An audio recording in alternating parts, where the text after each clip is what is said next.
ಸರ್ಕಾರ ಎಲ್ಲರಿಗೂ ಸಮಬಾಳು ಎಲ್ಲರಿಗೂ ಸಮಪಾಲು ತತ್ವ ಅಳವಡಿಸಿಕೊಂಡಿದೆ.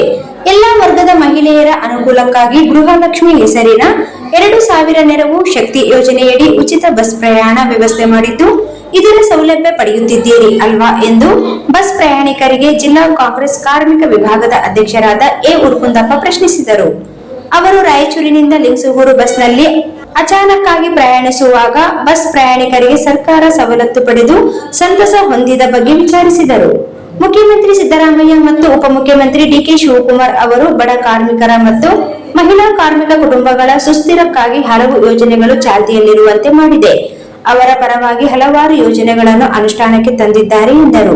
ಸಚಿವರಾದ ಲಕ್ಷ್ಮೀ ಹೆಬ್ಬಾಳ್ಕರ್ ಮತ್ತು ಕಾರ್ಮಿಕ ಇಲಾಖೆ ಮಂತ್ರಿ ಸಂತೋಷ್ ಲಾಡ್ ಅವರು ಸಹ ಶೋಷಿತ ಬಡವರ್ಗ ಮತ್ತು ಕಾರ್ಮಿಕರ ಪರ ಕೆಲಸ ಮಾಡುತ್ತಿದ್ದಾರೆ.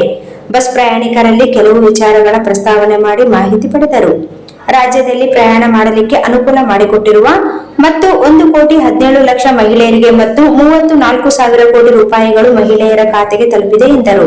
ಕಾಂಗ್ರೆಸ್ ಸರ್ಕಾರಕ್ಕೆ ರಾಜ್ಯದ ಜನರ ಪರವಾಗಿ ಅಭಿನಂದನೆಗಳು ಸಲ್ಲಿಸುವುದಾಗಿ ತಿಳಿಸಿದರು.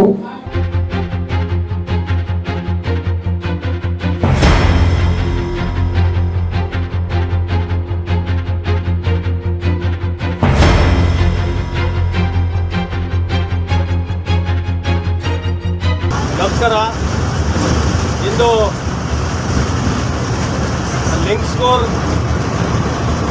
ರಾಯಚೂರು ಡಿಪೋ ಬಸ್ ಮತ್ತು ಕಲ್ಯಾಣ ಕರ್ನಾಟಕ ರಸ್ತೆ ಸಾರಿಗೆ ಇರ್ತಕ್ಕಂಥ ನಮ್ಮ ರಾಜ್ಯದಲ್ಲಿ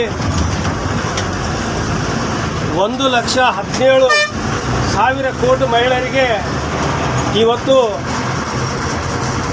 34,000 ಕೋಟಿ ಅವ್ರ ಖಾತೆಗೆ ಬಿದ್ದಿದೆ. ಏನಮ್ಮ 2 ತಿಂಗಳಲ್ಲಿ ಬಂದಿದೆ ನಿಮ್ಗೆ ಎಲ್ಲರಿಗೆ ಆಧಾರ್ ಕಾರ್ಡ್ 2,000 ಬಿದ್ದಿದೆಯಲ್ಲ, ಬಿದ್ದಾವ ನಿಜ ಐತಲ್ಲ.